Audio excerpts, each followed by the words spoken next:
जितने लोग रहते हैं सबको साथ लेकर ही इस काम को करना होगा। एक राज्य हमारा गुजरात, मैं जानता हूं गुजरात में एक दुर्भाग्यपूर्ण घटना घटित हुई। कौन नहीं मानता दुर्भाग्यपूर्ण? गुजरात के हमारे मुख्यमंत्री नरेंद्र भाई को ऐसा लांछित करने की कोशिश की गई जैसे लगा कि रायट, जो भी वहां पर दंगा हुआ है, वो वहां के मुख्यमंत्री ने कराया है।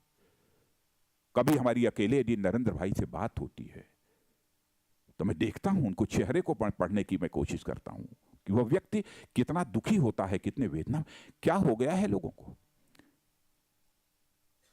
क्या इसे ही राजनीति कहते हैं?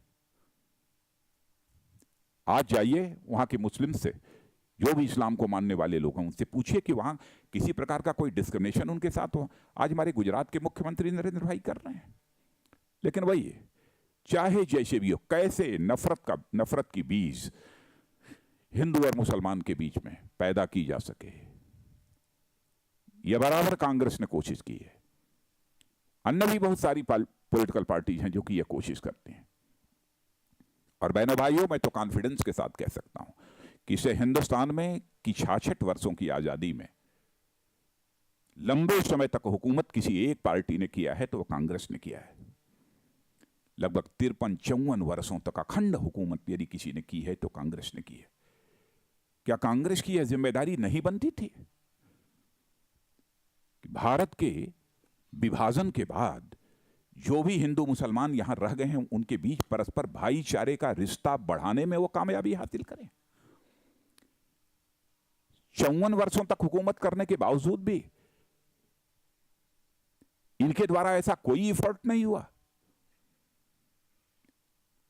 पहले तो जो भारतीय जनता पार्टी थी उसका कोई पॉलिटिकल सिग्निफिकेंस उतना नहीं था जितना कि आज भारतीय जनता पार्टी का पॉलिटिकल सिग्निफिकेंस है। कौन पॉलिटिकल पार्टी इसके लिए जिम्मेदार है? आप भी सच्चाई को अच्छी तरह समझते हैं।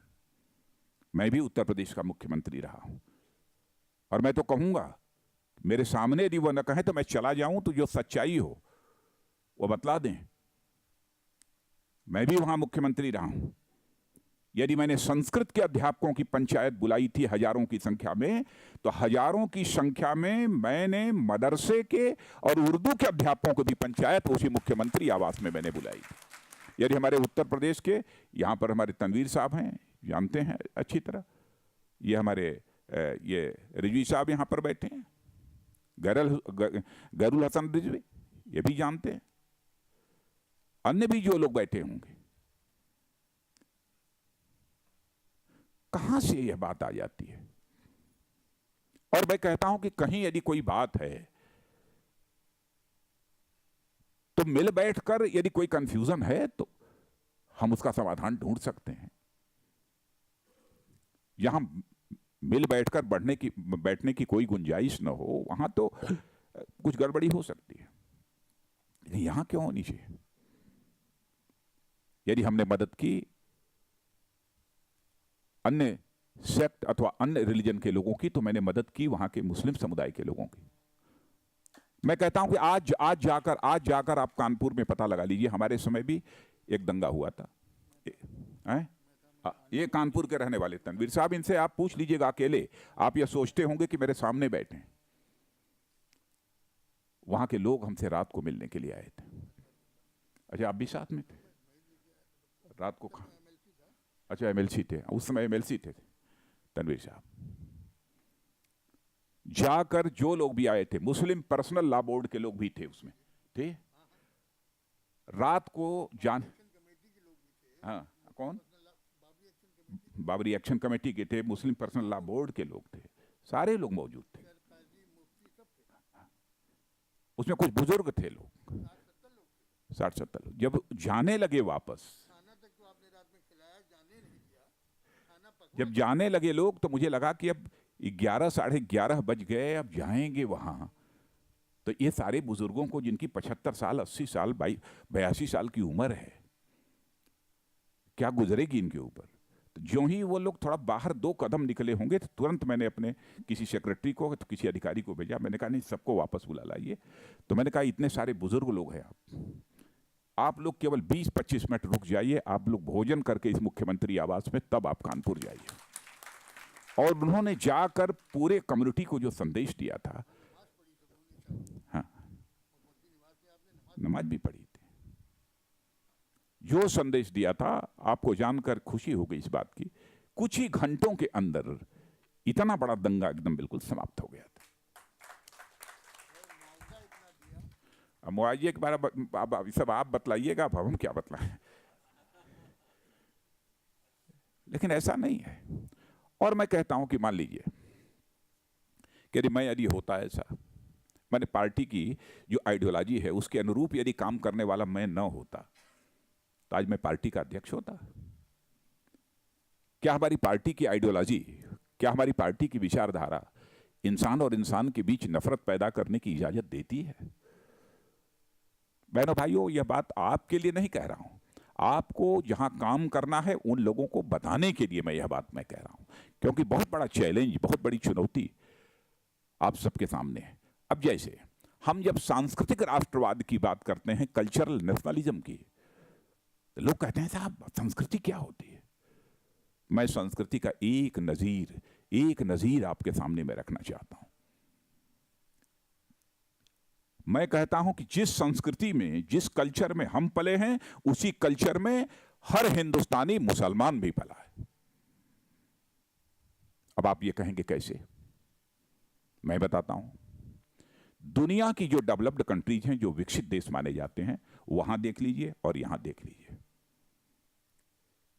वहां पर तलाक की घटनाएं 35%, 40% होती हैं, लेकिन यहां हिंदू हो अथवा मुस्लिम हो, बामुश्किल 1% तलाक की घटनाएं होती होंगी।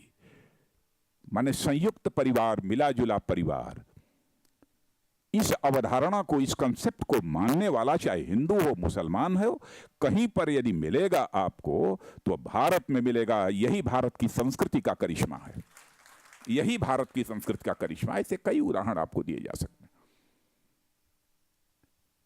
और भारत की संस्कृति क्या यह नहीं है वसुधैव कुटुंबकम?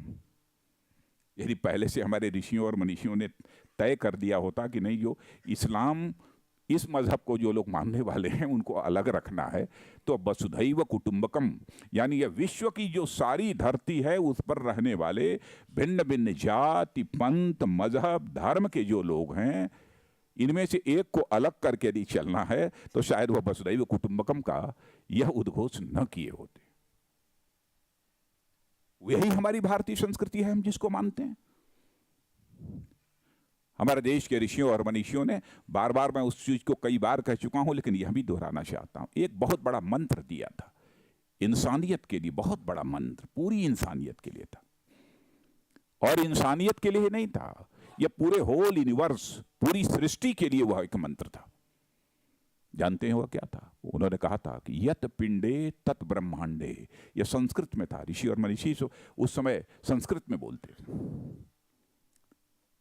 तो उन्होंने कहा यत पिंडे तत् ब्रह्मांडे, यानी जो पिंड में है, मान लीजिए पिंड है, इसका एग्जिस्टेंस, इसका अस्तित्व जिस एलिमेंट के कारण है, उसी एलिमेंट के कारण पूरा होल यूनिवर्स, पूरा ब्रह्मांड, उसका भी एग्जिस्टेंस है, उसका भी अस्तित्व है। जो पिंड में है वही ब्रह्मांड में है, जो जड़ में है वही चेतन में है। मनुष्य जो चेतन होता है, चेतन बोलते हैं उसको, जो इसमें है वही इसमें है, जो मेरे में है वही तेरे में है। ये बताइए कि यदि ये भारत की संस्कृति यदि इंसाफ और इंसानियत में यकीन करने वाली संस्कृति यदि न होती, तो भेद पैदा करने वाली संस्कृति होती, तो हम भी कहते कि हाँ भाई हमारी संस्कृति ही ऐसी गड़बड़ है। तो क्यों नहीं हमको कल्चरल नेशनलिज्म की बात करनी चाहिए? क्यों नहीं हमको सांस्कृतिक राष्ट्रवाद की बात करनी चाहिए? क्या जैसे हिंदू, उनके चारों मठ हैं, एक स्थान से दूसरे स्थान, उत्तर से दक्षिण, पूरब से पश्चिम जाते हैं, क्या ऐसा मुस्लिम कम्युनिटी में नहीं होता? क्या कि नेशनलिज्म की फीलिंग क्या इनके अंदर नहीं है? और नेशनलिज्म की फीलिंग न रही होती तो मैं समझता हूं कि भारत की आज़ादी की लड़ाई में इनका कंट्रीब्यूशन कैसे हुआ होता। मैं समझता हूं कि मित्रों, इन सब सारी चीजों को, इन हकीकतों को हम सबको समझने की जरूरत है। और मैं याद दिलाना चाहता हूं आपको, कांग्रेस जो अपने को मोस्ट सेकुलर पॉलिटिकल पार्टी मानती है, लेकिन मैं कहना चाहता हूं कि हिंदुस्तान की सबसे बड़ी कम्युनल पॉलिटिकल पार्टी यदि कोई है तो वह कांग्रेस है। आज वो कहते हैं इस 66 वर्षों की आजादी के बाद कि मुसलमान पिछड़ा हुआ है। मैं कांग्रेस के दोस्तों से यह पूछना चाहता हूं कि मित्र, यह बताओ, 54 वर्षों तक तो तुमने हुकूमत की है, तुम्हारी 54 वर्षों की हुकूमत के बावजूद यह मुसलमान क्यों पिछड़ा हुआ है? हिंदुस्तान का मुसलमान तुमसे इस सवाल का जवाब चाहता है। और मित्रों, यह सवाल आपके द्वारा भी पूछा जाना चाहिए। हिंदुस्तान के जितने अकलियत हैं, इनके द्वारा, अकलियतों के द्वारा यह सवाल पूछा जाना चाहिए, कितना समय चाहिए तुमको इन अकलियतों की हालात को सुधारने के लिए? कितना समय चाहिए? पूछिए उनसे।